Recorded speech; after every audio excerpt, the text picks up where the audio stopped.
So you all know Sam from his first book, The End of Faith, that put him on the map and as one of the four horsemen of the apocalypse, or the non-apocalypse, I guess it would be, along with Dennett and Dawkins and Hitchens and Harris, like a law firm. Sam has the unique ability to translate difficult subjects into really crystal clear writing.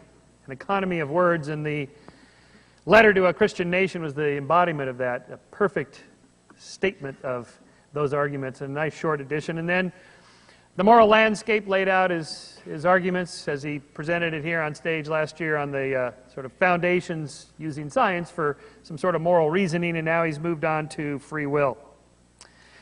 And I want to note, parenthetically, it's a great read. I've already read it, and you can tell it's a thin read. Well, so the future of publishing is moving more toward get to the point, which is good, because a lot of authors ramble on too long. Sam can say in 10,000 words what it takes a philosopher like 400,000 words to do, right? So this is, I think, is a good sign. It's of sort of cutting through all the obfuscation and getting straight to the point.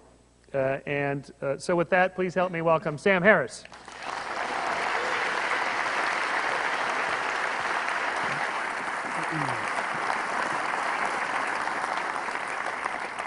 Thank you, Michael.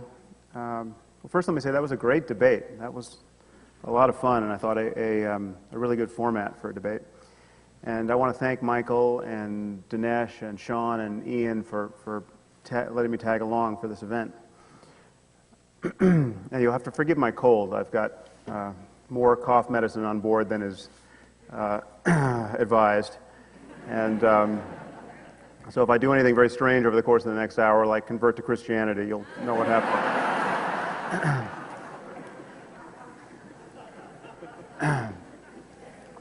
Now, as many of you know, I spend a fair amount of time arguing that there's a conflict between religion and science. And the conflict is deep and unavoidable and worth taking seriously. And I think science must simply win the argument in the end without any apologies. But the truth is that science has far more inflammatory things to say about religion than we tend to admit. It's always struck me as very odd that the point of conflict between science and religion for nearly a century, actually over a century now, has been the subject of evolution. Why does anyone care about evolution? Yes, it renders the account of human origins in Genesis false, and therefore, by association, casts the rest of Scripture into some doubt. But nothing about our day-to-day lives depends upon our not acknowledging that we share a common ancestor with chimpanzees. Now, I can sort of understand why religious people are uncomfortable with the fact that our ancestors mated with the ancestors of chimps, and not just once, for 1,000,000 years. It took us 1,000,000 years to get those chimps out of our system, apparently. So that's a little embarrassing. But apart from that, it's hard to see why anyone would care. Now, I want to speak today about a far more sensitive subject, and it is in fact sensitive to many atheists, and that's the illusion of free will. And I want to talk about this because the illusoriness of free will is as certain a fact as the truth of evolution, in my mind. And unlike evolution, understanding this truth about the human mind has the potential to change our sense of moral goodness and what it would mean to create a just society. The question of free will touches nearly everything people care about. Religion, public policy, politics, the legal system, feelings of personal accomplishment, emotions like guilt and pride and remorse. So much of human life seems to depend on our viewing one another as conscious agents capable of free choice. So if the scientific community were ever to declare free will an illusion, as I think we eventually must, I think it would precipitate a culture war far more acrimonious than the one that has been waged on the subject of evolution. Now, I hope to do two things in this talk. I hope to convince you that free will is an illusion. And so I hope to take up the challenge that Dinesh laid down in the debate. And it's worse than an illusion. It's actually a totally incoherent idea, which is to say it's impossible to describe a universe in which it could be true. Not only is it untrue, it's hard to make sense of what's even being claimed to be true. And I also hope to convince you that understanding this truth about the human mind actually matters, and that it can change the way we view morality and questions of justice. Now, the popular conception of free will seems to rest on two assumptions. The first is that each of us was free to behave differently than we did in the past. You became a fireman, and yet you could have become a policeman. You chose chocolate, but you could have chosen vanilla. It certainly seems like this is the world we're living in. Now, the second assumption is that we are the conscious source of our thoughts and actions. And so that your experience of wanting to do something is, in fact, the proximate cause of your doing that something.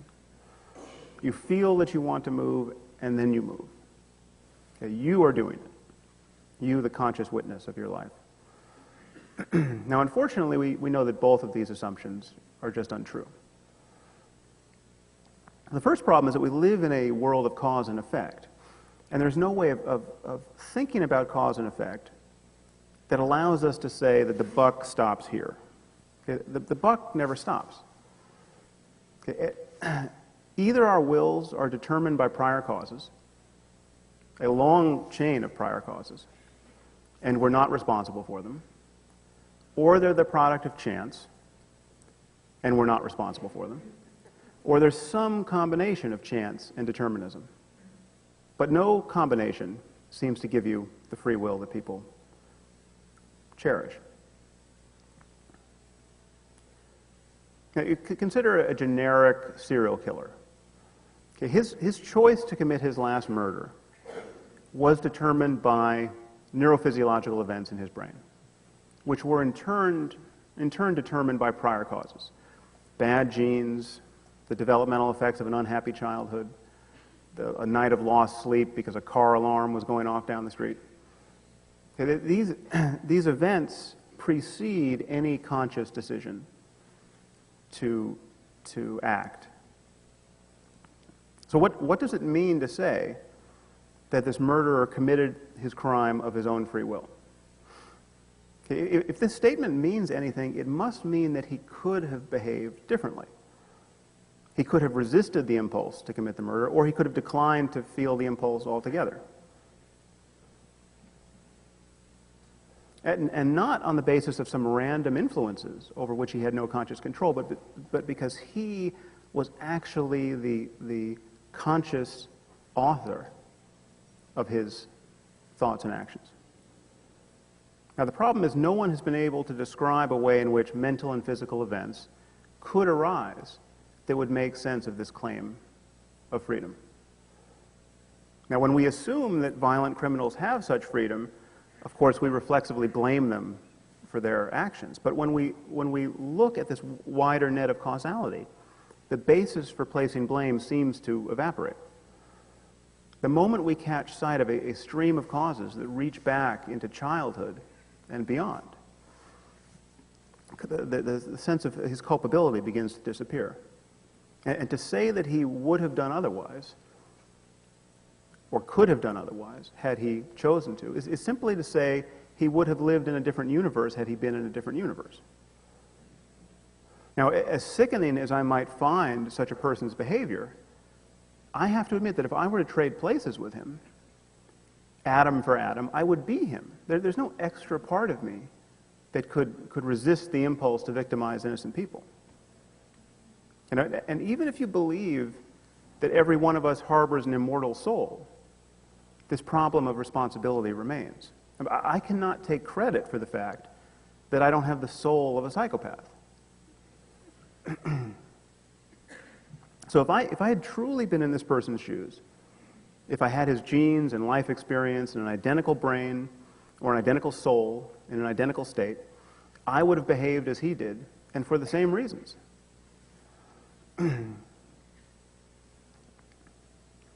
That nobody picks their parents or the society into which they were born. Nobody picks the life influences that shape the development of their nervous system.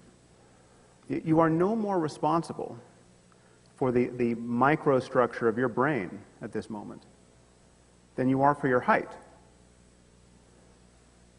So the role of luck in our lives appears decisive. One has to be very unlucky to have the mind and brain of a psychopath. Now, but the significance of luck is very difficult to admit because it seems to totally destabilize our sense of morality. And yet, in specific circumstances, it's very easy to admit. So if you imagine this murderer was discovered to have a brain tumor in the appropriate spot in his brain that would explain his violent impulses, well, then that is obviously exculpatory. Then he's just a victim, or we view him as a victim of biology. And our moral intuitions shift automatically. But I would argue that a brain tumor is just a special case of physical events giving rise to thoughts and actions. Okay, and if we fully understood the neurophysiology of any murderer's brain, that would be as exculpatory as finding a tumor in it. If we could see how the wrong genes were being relentlessly transcribed, if we could see how this person's genome and entanglement with other people and ideas and events throughout life had sculpted the microstructure of his brain so that it was guaranteed to produce violent states of mind and violent behavior, the basis for placing blame, in the sense that we usually do, would disappear. Now, of course, this is a problem that scientists and philosophers are well aware of, and many people think they have arguments that allow us to keep free will in play, even in light of these facts. And I'll talk about some of those. But I want to suggest to you that the problem of free will is actually deeper than this, is deeper than the problem of cause and effect. And most people think that we have, the problem is we have a subjective experience of free will, but it can't be mapped onto physical reality. You know, I'm about to argue that free will doesn't even correspond to any subjective fact about us. And if you pay attention to your experience closely, you can notice this. If you pay attention, you can see that you no more decide the next thing you think than the next thing I say. Thoughts simply appear in consciousness, very much like my words. What are you going to think next? What am I going to say next?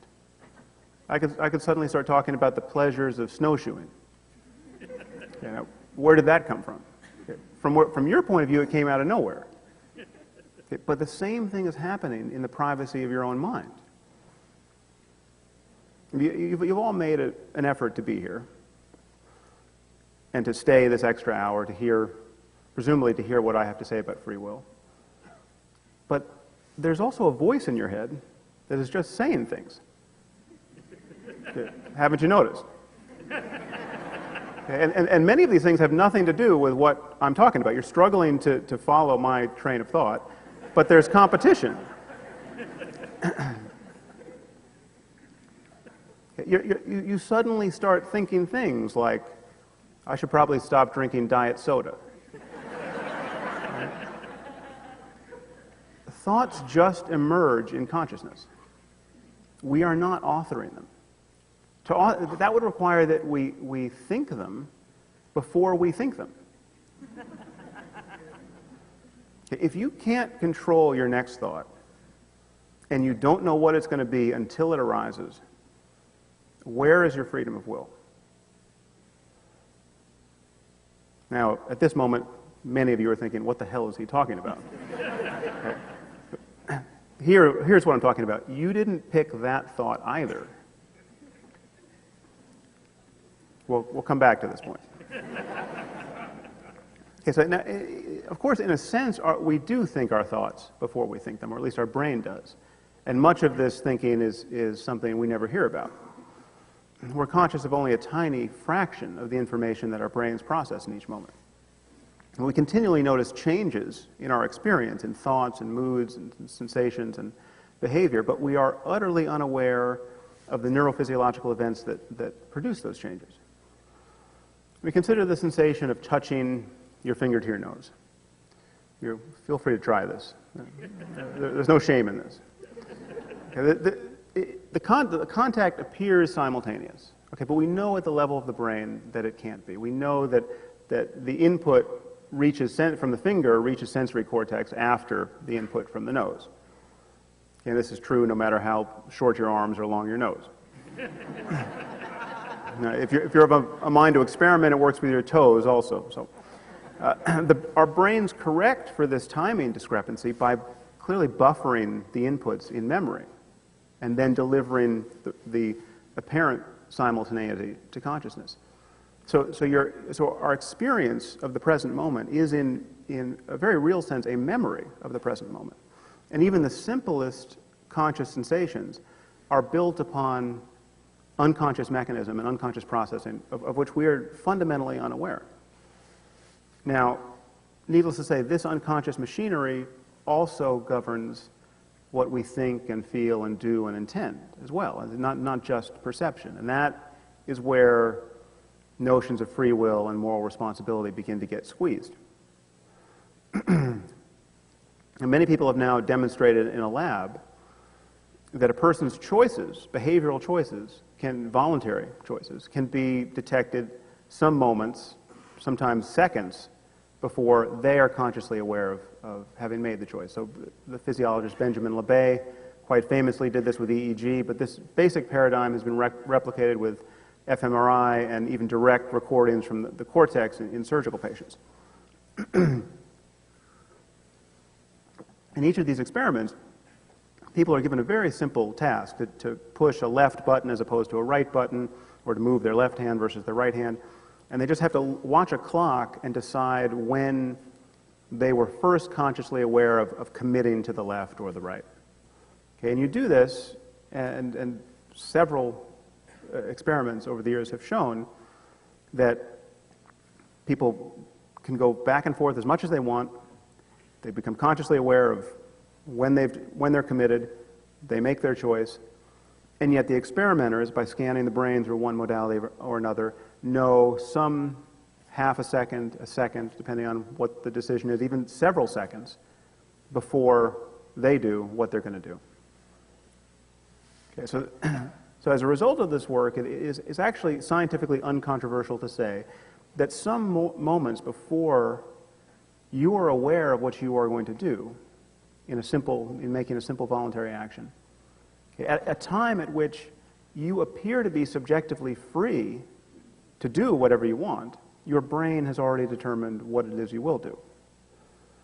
Okay, and then you become gradually aware of this decision while you still think you're in the process of making it. Now, needless to say, this is very difficult to reconcile with a conventional notion of free will, because this timing discrepancy demonstrates that it would be possible for someone to know what you're going to do before you do, and while you still think you're free to make up your mind.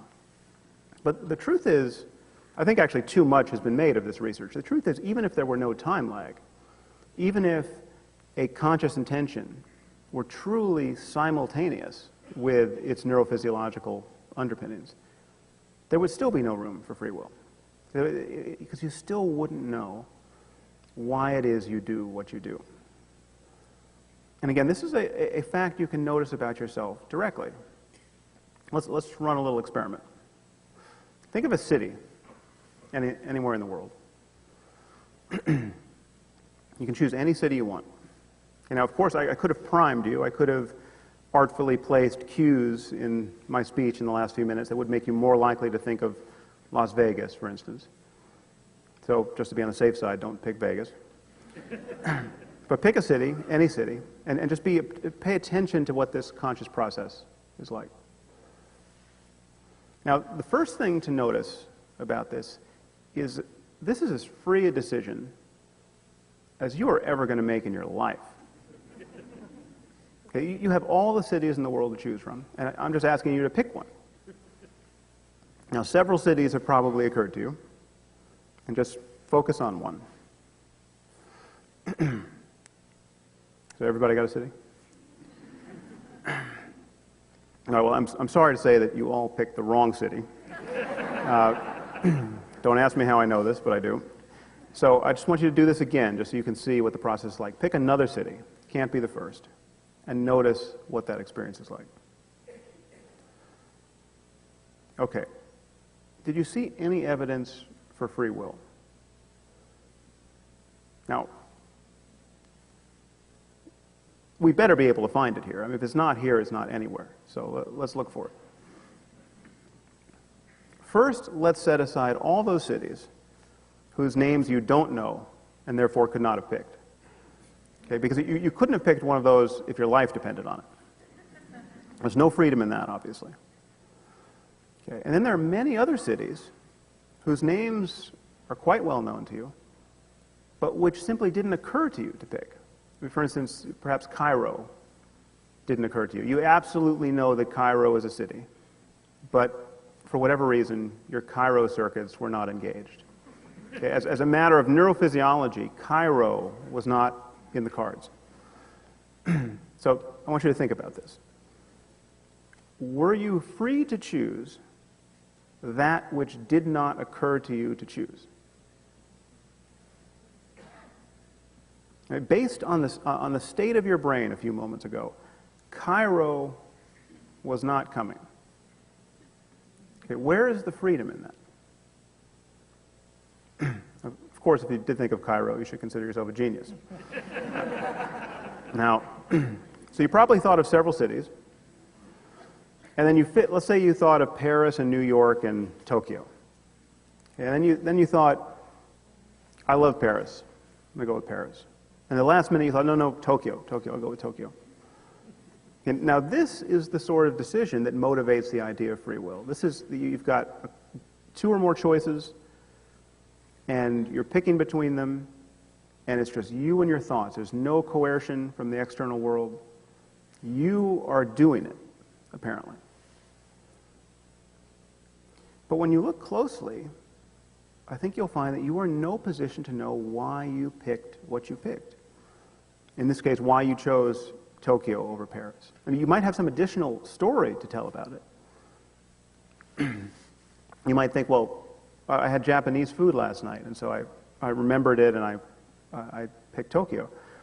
Now, of course, we know from psychology that these kinds of stories are rather often false. Whenever people are manipulated in a lab, they always have some tale to tell about why they did what they did, and it never bears any relationship to the actual variables that cause them to behave that way. So you give people, you can cause people to like one person more than another, or to cooperate more in economic games by simply giving them a hot beverage to hold as opposed to a cold one. And they never tell you that the reason they were biased as they were was because the temperature of the cup in their hands. Okay, psychology is replete with evidence that we are very poor judges of why it is retrospectively, why it is we do what we do.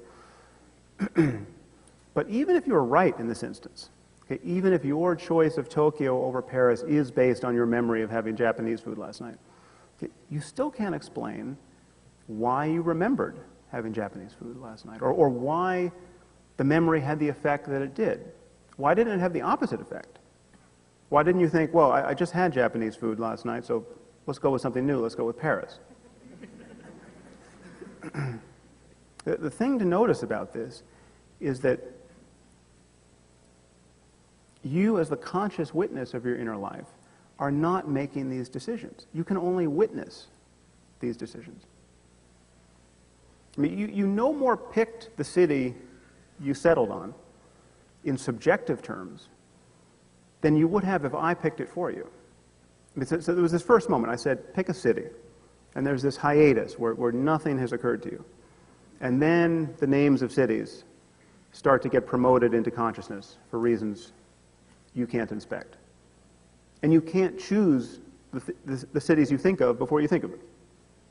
I mean, it's almost like me saying Tel Aviv, Vancouver, Paris, and you simply hearing the words in consciousness.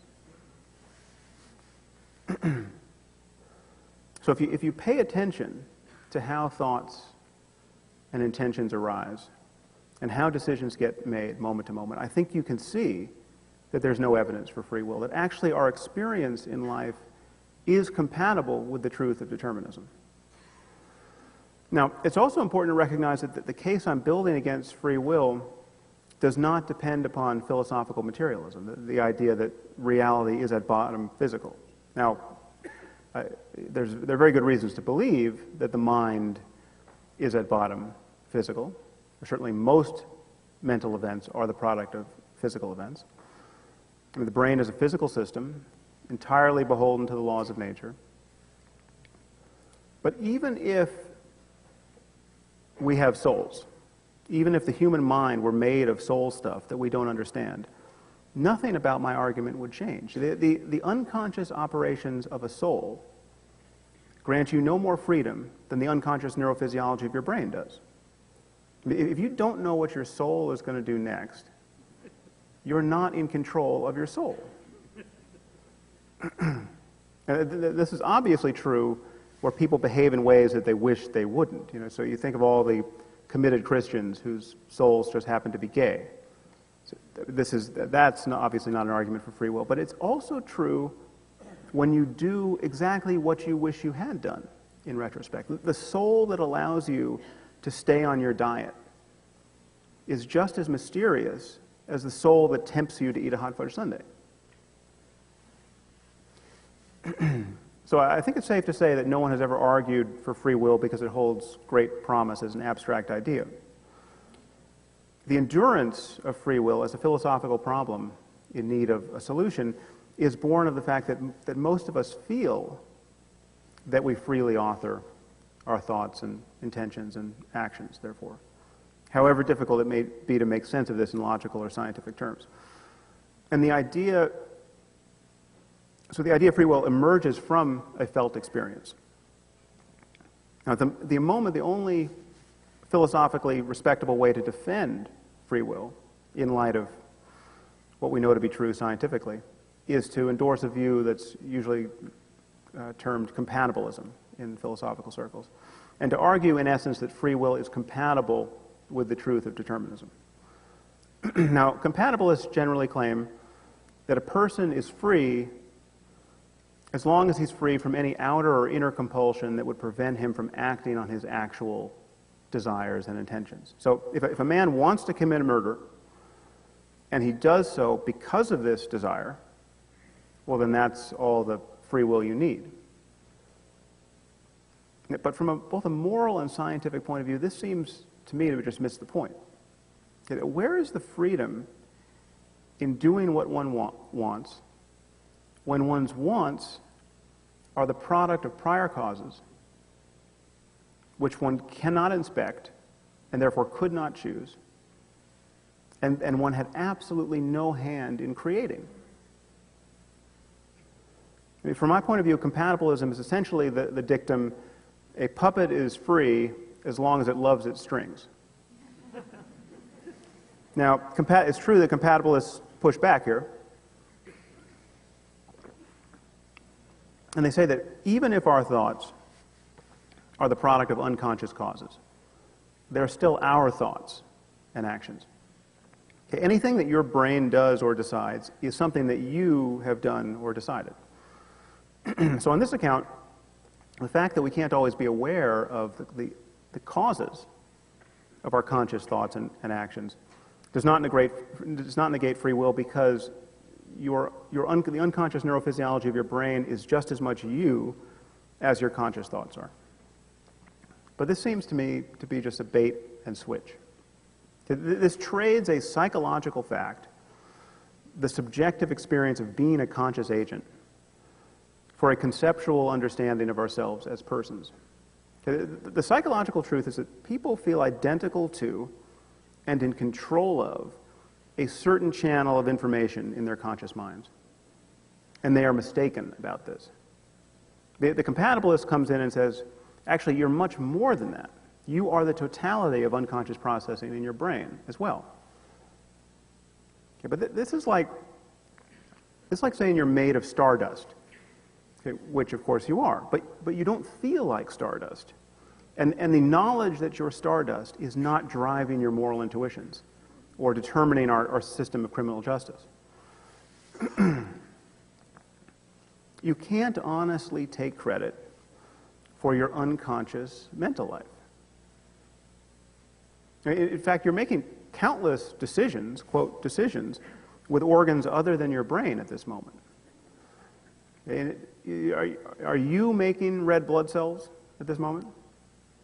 Now, hopefully your body is, but if it decided to stop, you wouldn't be responsible for that change. You would be a victim of that change. There are more bacteria in your body than human cells. 90% of the cells in your body are microbes like E. coli. 99% of the functional genes in your body belong to them. You don't feel identical to these creatures. And many of them perform necessary functions. They are you in some larger sense because your well-being depends on them. So to say that you are responsible for everything that goes on inside your skin because it's all you is to make a claim that bears absolutely no relationship to the actual experience that has made free will a problem for philosophy. The truth is we feel or presume an authorship over our own thoughts and actions that is illusory. If I could detect all of your conscious thoughts and intentions and subsequent behaviors with a brain scanner some moments before you were aware of them, you would be rightly shocked because it would undermine your sense that you are the prime mover of your inner life. How can we be free as conscious agents if everything we consciously intend was caused by events in our brain which we did not intend and over which we had no control? We can't. So what does this mean? Well, first here is what it doesn't mean. Okay, the fact that our choices depend upon prior causes does not mean that choice doesn't matter. This is one point of confusion that people have. They confuse determinism with fatalism. And they think, well, if it's all determined, why should I do anything? Why not just sit back and see what happens? Okay, to sit back and see what happens is also a choice that has its own consequences. And it's very difficult to do. You just try staying in bed all day waiting for something to happen. You'll very quickly feel the urge to get up and do something, and resisting this impulse will actually take more effort than going with it. It actually becomes harder to do nothing than to do something very quickly. So you can't step out of this stream of choices and efforts. And this is and clearly choice and effort is part of the causal chain of life. If I hadn't decided to write a book on free will, it wouldn't have written itself. So effort and discipline and willpower, these are all causal states of the brain that beget their own behaviors, and behaviors lead to outcomes in the world. So the choices we make in life are as important as most people think. But the next choice you make will come out of a wilderness of prior causes that you can't see and did not bring into being.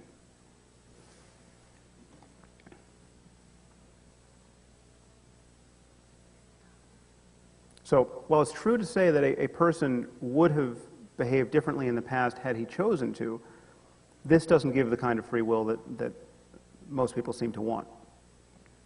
Because from the perspective of your conscious mind, you are no more responsible for the next thing you think, and therefore do, than you are for the fact that you were born into this world. You have not built your mind. And in moments where you seem to build it, where you make an effort to learn a new skill or to improve yourself, the only tools at your disposal are those which you've inherited from moments past. Now, I'm not even slightly suggesting that we all just blame our parents for everything that has gone wrong in our lives and do nothing. It is possible to change. In fact, from my point of view, viewing oneself as an open system, open to myriad influences, makes change seem even more possible. Okay? You are by no means condemned to be who you were yesterday.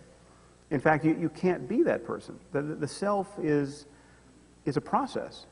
This is what makes growth possible. The self is not a stable entity. But subjectively speaking, the unfolding of our lives is a fundamentally mysterious process. None of us know how it is we came to be in this moment. And we don't know what's going to happen next, really on any level. We don't know what we're going to think and feel next. Now, this might sound scary to some of you, but I think recognizing this can be quite liberating. The present moment is a mystery. No matter how much you know about the world, the present moment is still a mystery. You are simply discovering what your life is in every moment. I mean, you may think you're doing something, but you, again, don't know what you're going to do next. So our choices matter, and there are clearly paths toward making wiser ones. I mean, there's no telling how much a conversation with a smart person could change you. But we can't choose what we choose in life. And when it seems that we choose what we choose, so perhaps when going back and forth between two options, we don't choose to choose what we choose.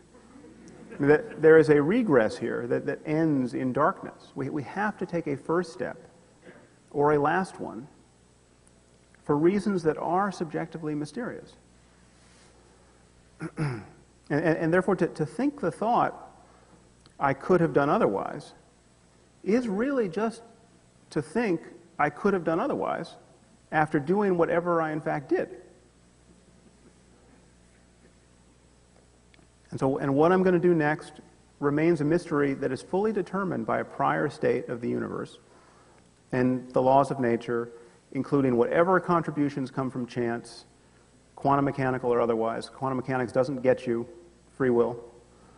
And to declare my freedom in this context is really just another way of saying, you know, I'm not sure why I did that, but I don't mind doing it.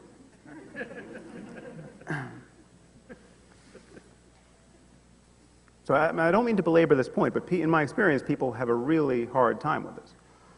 But just think about the context in which your next decision will occur. I mean, a decision of any size, to get married or not, to go to graduate school or not, to wear the red shirt or the blue shirt, anything that you could decide. Okay, you didn't pick your parents. You didn't pick your genes.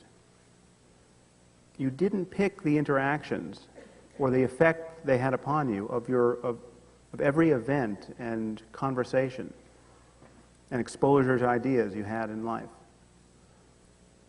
I mean, where is the freedom in this? Yes, you are free to do what you want even now, but where do your wants come from? Okay, so let's return to this issue I raised at the beginning of the talk, because the great worry, obviously, is that any honest discussion of the underlying causes of human behavior seems to leave no room for moral responsibility. In fact, the Supreme Court of the United States has just come out and said this, that free will is incompatible with our, or rather inconsistent with the underlying precepts of our criminal justice system, and that it's a universal and persistent foundation for our system of law. So this idea of free will is actually doing work in our world. This is not just an academic discussion. Now, the problem, obviously, is that if we begin to view people as neuronal weather patterns of a sort, it becomes very difficult to make sense, or seems to become difficult to make sense of notions of right and wrong and good and evil. Well, happily, I think we can maintain a very strong sense of morality and an effective criminal justice system without lying to ourselves about the causes of human behavior. What do we most condemn in people, both morally and legally? It's really the conscious intention to do harm. Now, why is the conscious intention to to victimize another person is so blameworthy. Well, consciousness is the place where most of your mind seems to be active, where the global properties of your mind get invoked. Consciousness is where your beliefs and desires and prejudices and goals get together. Our conscious, premeditated behavior says the most about us and about what we're likely to do in the future. If you decide to kill your neighbor after weeks of library research and debate with your friends, okay, well then killing your neighbor really says a lot about you. But the point is not that you are the sole independent cause of your actions. I mean, after all, you didn't make yourself. The point is that for whatever reason, you have the mind of a murderer. Now, you're not ultimately responsible for having this mind. In fact, when we look at the details, we see that you're not even partially responsible for it. In the same way that a grizzly bear isn't responsible for the fact that it's a grizzly bear.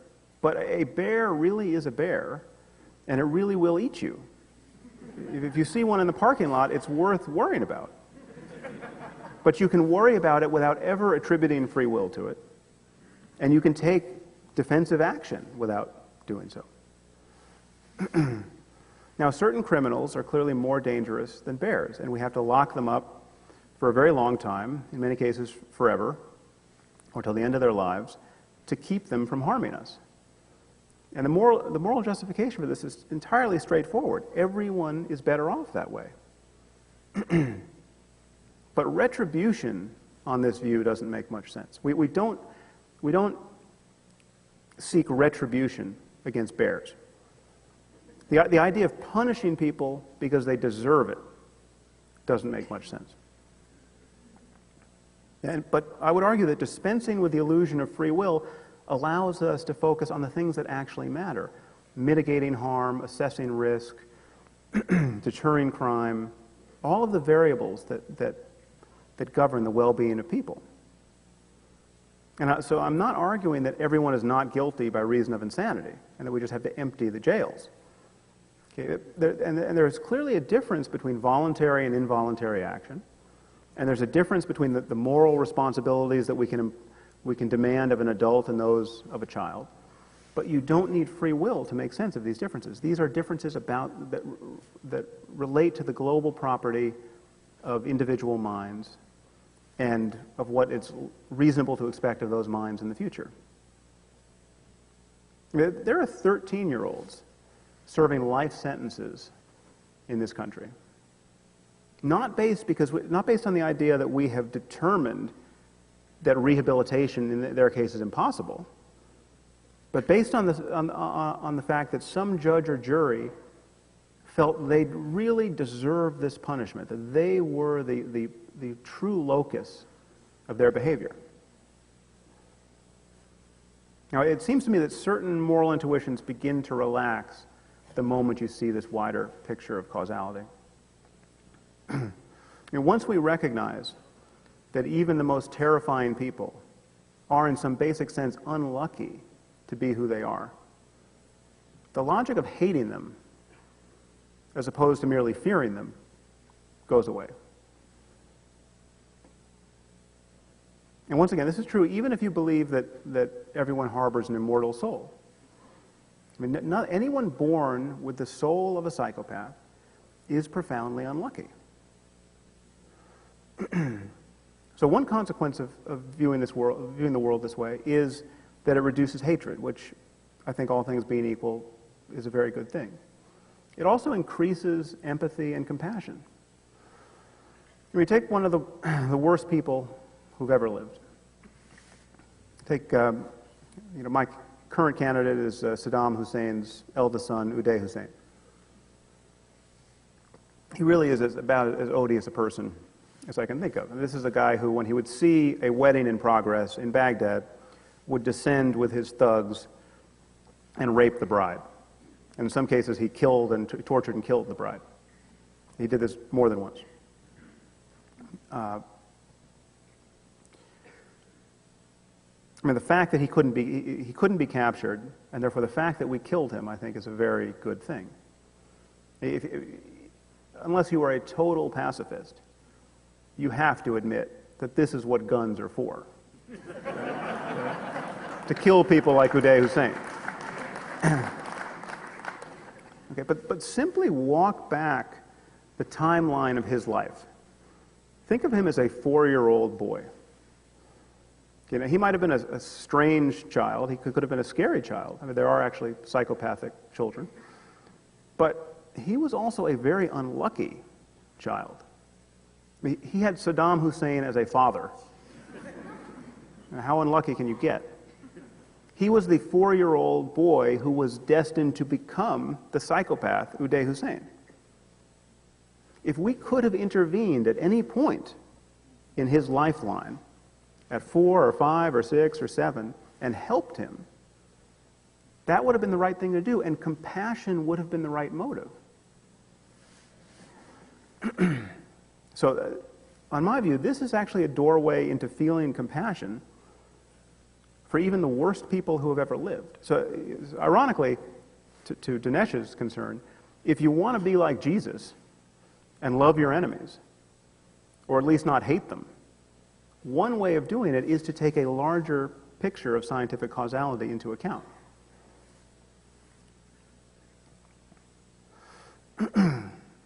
Now, I'm also not arguing that it would be easy to adopt this perspective if you or someone you love has been the victim of a violent crime.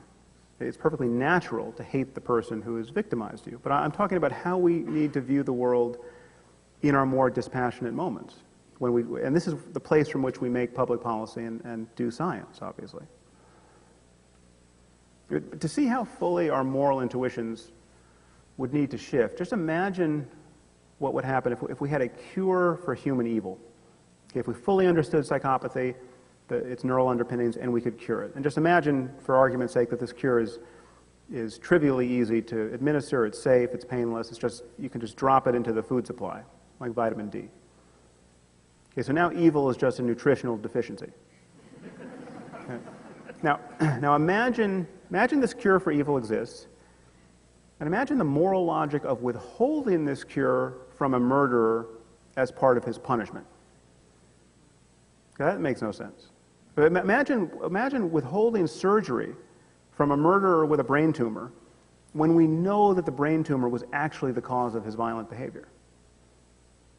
As a punishment, withholding that surgery. That makes no sense. So I would argue that this reveals that our urge for retribution is actually an artifact of our not seeing the causes, the true causes of human behavior.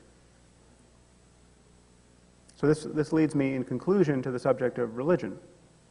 Because, of course, God's justice is purely a matter of retribution. I mean, religions like Christianity and Islam entirely depend on this notion of free will. It's not an accident. This is the only answer they have given to the problem of evil. As in, why is it that a good God would allow Nazis to kill millions of innocent people?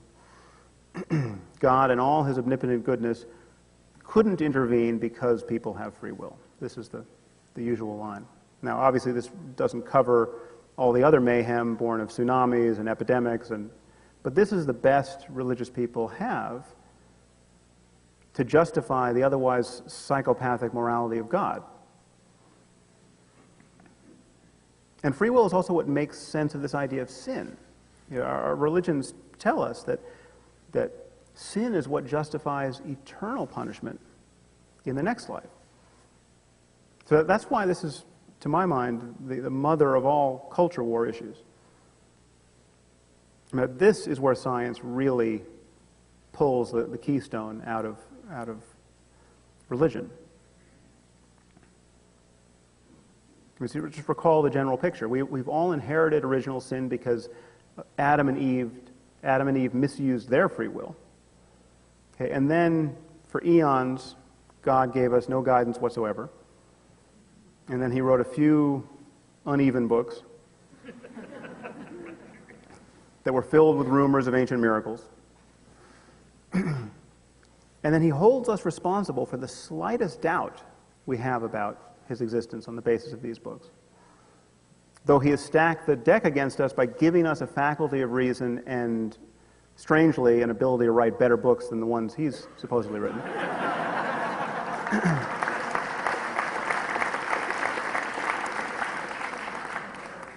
And we are deemed the ultimate source of our turning away from him. By our own free will, we are the cause of our doubts. I am the self-sufficient cause of my lack of faith. Now again, this is not only untrue, it seems impossible to describe a universe in which it could be true. Beliefs are the product of prior causes, either determined or random. And there's no way of turning those dials that gets you standing on the hot spot where you are the ultimate cause of your beliefs.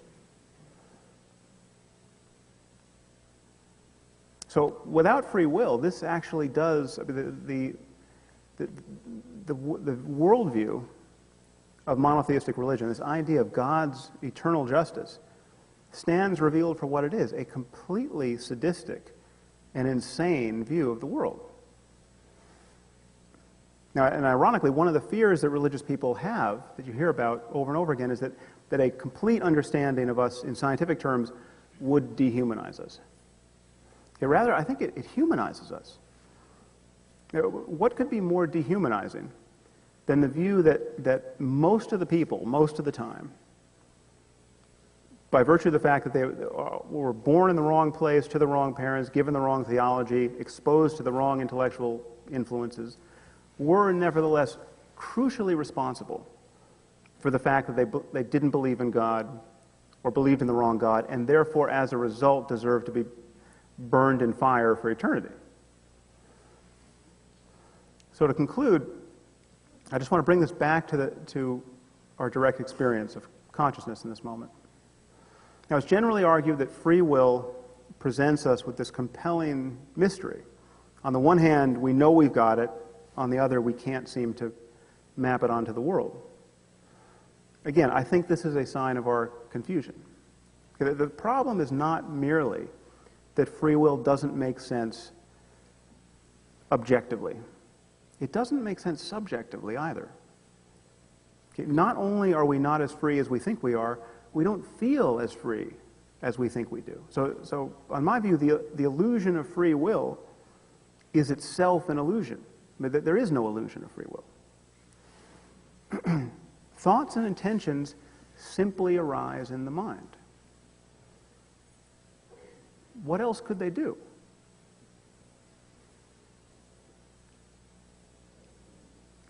Now, some of you might think this sounds very depressing.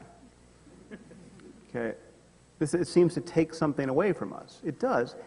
It takes away an egocentric view of life. But I think this can be tremendously liberating. Okay, we are not truly separate. We are linked to each other and to our past and to history. We are part of a system, and therefore what we do matters. You can't take credit for your talents, but it matters that you use them. You can't really be blamed for your weaknesses, but it matters that you correct them. So pride and shame don't make a lot of sense in the final analysis. But they weren't much fun anyway. These are isolating emotions. What does make sense is a commitment to well-being and to improving your life and the lives of others. Love and compassion make sense. And of course, nothing that I've said reduces the value of political freedom or social freedom. I mean, having a gun to your head is still a problem worth rectifying wherever intentions come from. But the idea that we as conscious beings are deeply responsible for the character of our own minds is just impossible to map onto reality. And if we want to be guided by reality, rather than by the fantasy life of our ancestors, I think our views on this topic have to change. Thank you very much.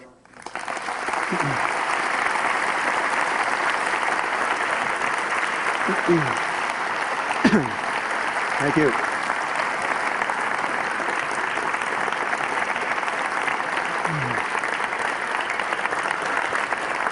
Thank you.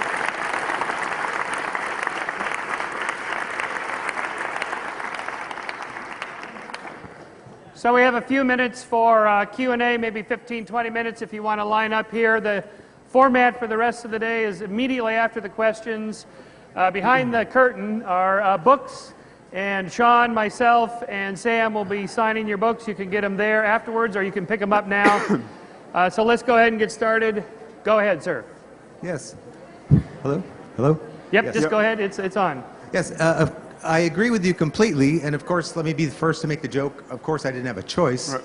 But I'd like to actually take it a step further, and that is that, you could see how you can have a neural network with random firing. There's random elements in its firing potentials that has so many complex inputs coming into us. I mean, in the state that we are developed at now, and it's such a complex network, and there's so many possible connections that it's there's some random element, but basically it's pre-programmed in our output, which is these thoughts. But I maintain that not only is the free will an illusion, but consciousness itself is therefore an illusion. Well, it depends what you mean by consciousness. I think what I mean by consciousness is the one thing in this universe that can't be an illusion. Consciousness is the fact of experience, the fact that something is happening. The fact that the lights are on in some basic sense, even if we don't understand anything. And so so even if I'm a brain in a vat, what I'm calling consciousness is still a manifest fact of reality, and is the basis for every other fact that I would experience or adduce or otherwise bring into the conversation. So I think consciousness can't be an illusion. The self, however, is an illusion. I hate to break it to you. But yeah, so the sense of the ego, the sense that you are sort of in your head riding around, the driver of your experience. That you're having an experience. You're appropriating the experience from a position inside that is separate from the experience. This sort of this dualistic sense that there's your experience on the one hand and you on the other. That is a construct which makes no neurological sense and ultimately no experiential sense, though obviously we feel it very strongly, most of us, most of the time. Let's go over here. My question's a wee bit off topic, but it has to do with the length of your recent work. As I enjoy reading your books a lot, and your last two books have both been relatively short. Yeah. So I was wondering when's the next time that a book might emerge out of your consciousness that's nice and long. When am I going to like 300, 400 trees? pages, Yeah. maybe? Good question. I don't know. I mean, I have one that I'm supposed to write. And it's actually on the subject of the self and its illusoriness, and which is how you scientifically can understand the notion that the self is an illusion.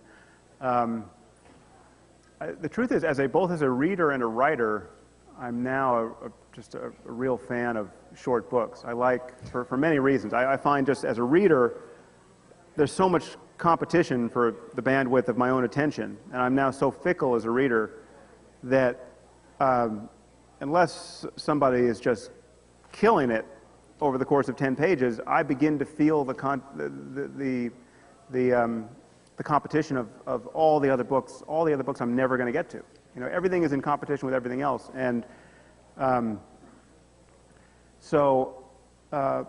and I often wonder why someone needed to go on for 300 pages if I could really get their argument in 50. And so obviously not every discussion is amenable to a short treatment. If you're going to write the history of England, you're not going to do it in 100 pages. You need 1,000 pages, otherwise it wouldn't be the history of England. But so there's room for big books. But if it's an argument that you're making, I feel like most of the time books are too long.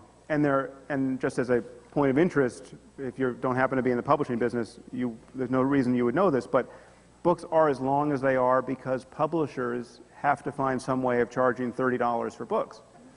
I mean, you can't. So see, they can't stay in business publishing just 100-page books. So it is an artifact of the business model of traditional publishing to some degree. But I'm sure I'll write longer books than this one. But there's also something satisfying as a writer, knowing that if someone actually starts the book, they're very likely to finish it because it only takes an hour to finish. Okay, whereas I can't tell you how much anguish I have felt over all the people who think they have read The End of Faith or The Moral Landscape because they read the first 100 pages of either and then just pillory me for, like in The End of Faith, I get pilloried by people who think I know nothing about self-transcendence or religious experience, or I just have written it all off as completely valueless. And they claim to have read The End of Faith, and clearly they just didn't get to the end of the book. And I know what it's like not to get to the end of a book. But so anyway, writing short books is a prophylactic against being totally misunderstood, I suppose. No. Thank you. Let's go over here. I guess a more personal question. I was wondering what experiences you'd say led you to this train of thought and this kind of opinion. I'm just curious. On the subject of free will. Well, but both objective, kind of classically objective, third-person, scientific, and subjective. It's just from a third-person point of view, a philosophical point of view. I more mean, where did it start for you? More personally, not. Well, so like the personal side is and when I really paid attention to what it's like to be me. I mean, even now, in this moment, I don't know how I get to the end of this sentence. Sometimes I do, and it works, and sometimes I fail to, and that's also a surprise. I mean, you don't know how you parse the sounds that are coming out of my mouth as English. All of that's happening unconsciously. It's just our conscious life is riding atop mysterious processes that we can understand in some ways through science, but as a moment-to-moment fact of our conscious experience, we are witnessing a display of energy and change, the contents of consciousness, and our own intentional life is part of that display. And even the moments where you think, no, I'm really going to take control now. I'm going to go on a diet, and I'm going to get a personal trainer, and I'm going to get a life coach, and I'm going to read. All of that, that suddenly comes out of nowhere from the perspective of consciousness. And so this is actually something that can be witnessed about yourself, moment to moment. So. I think you touched up on this, but I'll let you further clarify. Does quantum indeterminism present a challenge to these ideas? No. I mean, so it's just people, for the most part, people who think this are not physicists. I mean, people grab something. There's something spooky about quantum mechanics, and Deepak Chopra types grab that spookiness and say, well, this spookiness cashes out all the spookiness that now I want to talk about. And to some degree, that's been done in the free will debate. It's true that if there is an unavoidable aspect of randomness in our experience, well, then randomness would make our behavior unpredictable at some level. But you don't even need randomness for that. Just sheer complexity in a deterministic system would make it functionally unpredictable, and that's what chaos is. So the weather is not perfectly predictable, not because it has free will or because quantum mechanics is determining the weather, but there's just enough billiard balls colliding that we just can't. It's computationally intractable. We can't predict it as well as we would want. So now I'm getting the distinct sense that the cough medication is answering the rest of this question, which obviously doesn't attest to my free will. But yeah, it's just randomness. You can think of randomness, so think of determinism as just, there's just there's clockwork in the brain that's determining behavior, and it's just, for argument's sake, just Newtonian physics. And then introducing randomness is just like introducing, the roll of the dice into that process occasionally. That that doesn't get you, I mean, random events are precisely those events for which we can claim no responsibility. You know, if I roll the dice to make decisions, I can't say, well, that's really me doing it. It's just, it's how the dice determine what I'm going to do. So, Thank you. yep. So we'll do 3 more. I'll just preface with a quick comment that I'm personally very persuaded by your argument. And I don't think that it would result in any mass chaos if we lost the concept of free will, and you've already started down the path of showing how that would be so, because you still need to do something about dangerous people and so forth. Yeah. But my question is along these lines. In the debates about mental versus physical worlds, some of the people who were favored a strictly materialistic world kind of ridiculed the whole dichotomy between the mental and the physical by talking about the homunculus that resides in the body, or the man in the machine, Right.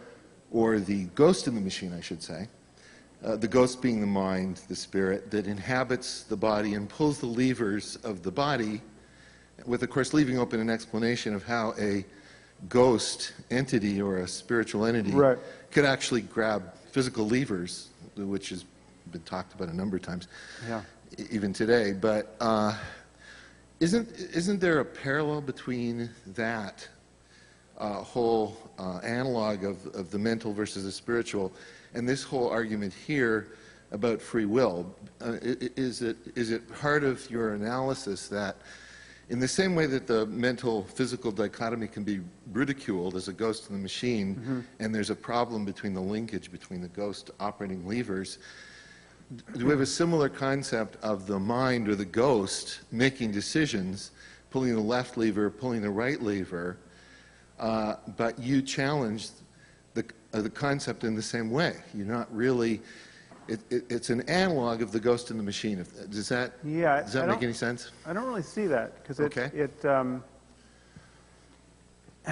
There's no self that's like the ghost.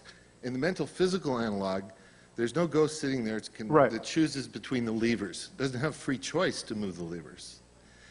Yeah, that's true. I mean, I don't actually subscribe to all the moves that people who make that argument against dualism make in the end. I mean, I think there's a little bit more to be said about there not being a ghost than is usually said. And so for one thing that does not run through for me at all is a concern that was just raised by a few questions before, the idea that consciousness could be an illusion. I mean, consciousness, what we mean or should mean by consciousness, really can't be an illusion. I mean, that's just to talk nonsense. But I don't actually see the connection you're making. I think nothing truly important changes. I mean, or nothing that we really want and need is lost when we give up the illusion of free will. But a few things change, and they're actually, I think, important changes, and either benign or very salutary changes. I mean, they change. It really is an antidote to hatred.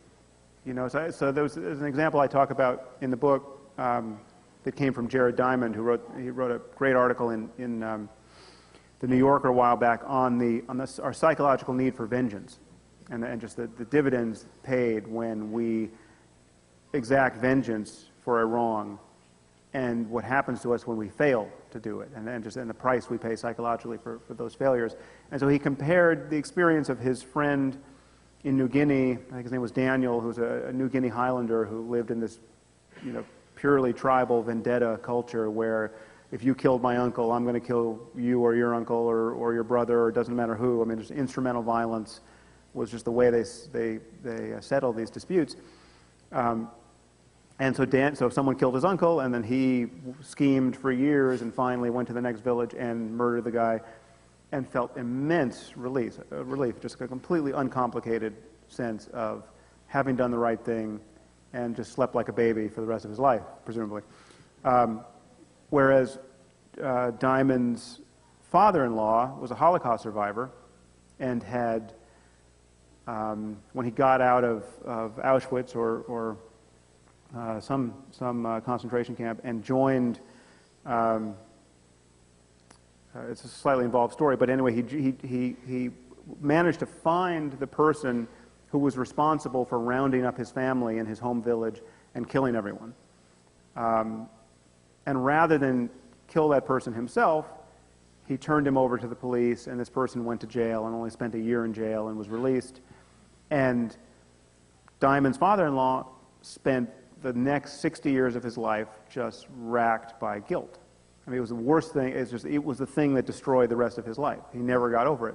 Now, I would suggest to you that that is it's completely understandable, but it is a kind of moral illusion. It is ultimately an unnecessary psychological illusion that produces that much pain. Because if he had just found out that the person who murdered his family was actually suffering from a relevant brain tumor that explained his behavior, or some virus attacking his orbital frontal cortex, and had been a perfectly moral and non-anti-Semitic person until this thing took hold of him, he'd still be unhappy his family was killed, but he wouldn't have lived the rest of his life tortured by not having satisfied his urge for vengeance. In the same way that he wouldn't if his family has been killed by an elephant or cholera or any other agent that we don't reify in the same way that we do other human selves. And so it is an antidote to hatred, and I think it's if you can get a hold of it, it's worth doing. Thank you. Last two questions here and here. Go ahead. My question concerns the experiments that were done with your consciousness not registering the ideas before your brain does. Mm-hmm. I subscribe to the determinism idea, so I'm not really arguing against free will, but I'm just trying to understand better the relationship between consciousness and the unconscious brain. Mm-hmm. So, for example, somebody that has a sleeping disorder where they sleepwalk and would maybe drive a car while sleepwalking, which there's been cases.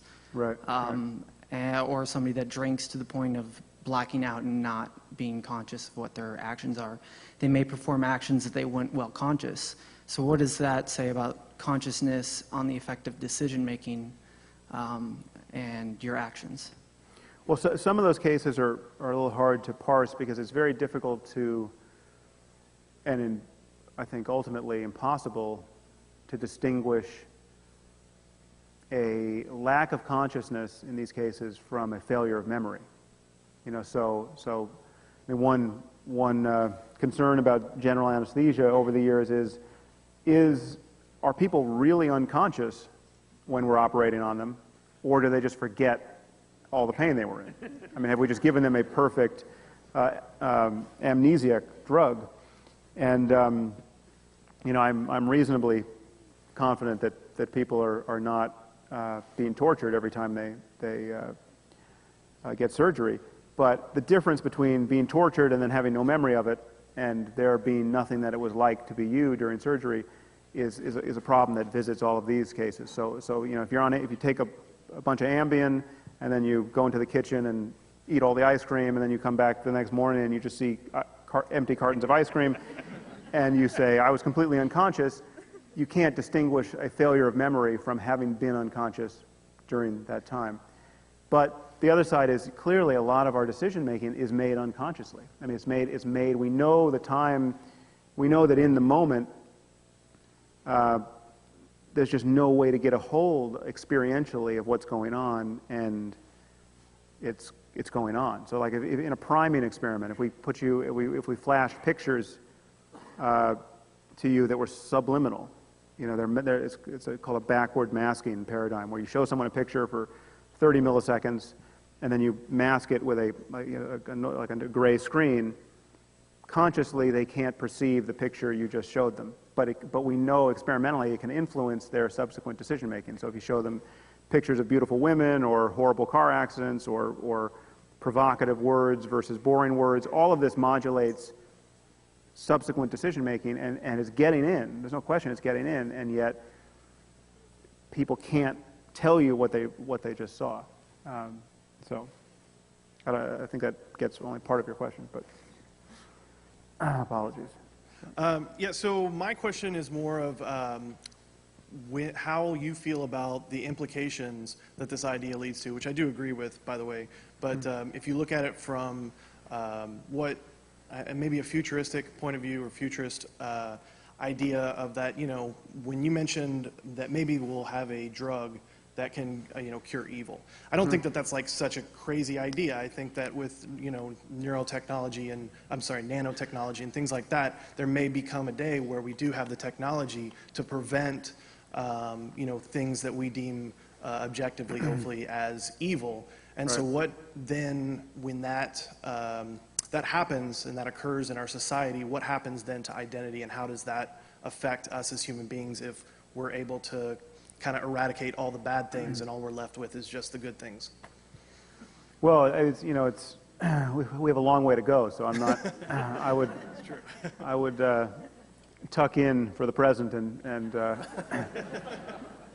expect a little more evil, but I think it's just certain things that seem bizarre to change about ourselves. Given a painless and relatively risk-free way of changing them, those changes will not only seem benign in that people should just be free to do it, but some of them will just it'll seem immoral not to make those changes in yourself or in your children. I mean, it's just like orthodonture. I mean, orthodonture is kind of a bizarre thing, right? But people get braces and they became I don't know when that started, but I had braces, and if my daughter needs braces, I'll give her braces, and yet it is a sort of, you could imagine someone from another culture or another planet coming and saying, well, what the hell is going on here? And there are many other, if you needed surgery to correct your teeth, then, it wouldn't be worth the risk, et cetera. But if we had a truly, and that's one of the problems with psychopharmacology at the moment, is it's all of our mood-altering drugs have so many side effects, and they're not so good, so unequivocally good in that they solve the problem that they're targeted toward, it's easy to see someone's misgivings about taking a drug to alter mood, say. But if they really worked and they really were without consequence, then we get into an interesting conversation about what it means to change our I mean, just imagine, forget about changing evil. Imagine being able to change what strikes you as evil. I mean, imagine like judgments of good and evil. Like what is good? Imagine if it was possible just to change us into a kind of a perfectly matched island of sadists and masochists. So you'd ask me, I don't want to live in that world, but what if I could put on some goggles and actually experience what it's like to want to live in that world for half an hour, and then take off the goggles, and then I have to have a conversation about what is true. Now, if you know anything about my last book, The Moral Landscape, I don't think that erodes moral truth. I think you still can talk about there being a universal moral truth in that context, but we have to think about what it means to play with our experience of morally salient facts, because I think that's probably coming. So, thank you. Thank you all. It's been a pleasure. You can line up here to get your book signed. Just give us 1 minute to get the curtains open, and the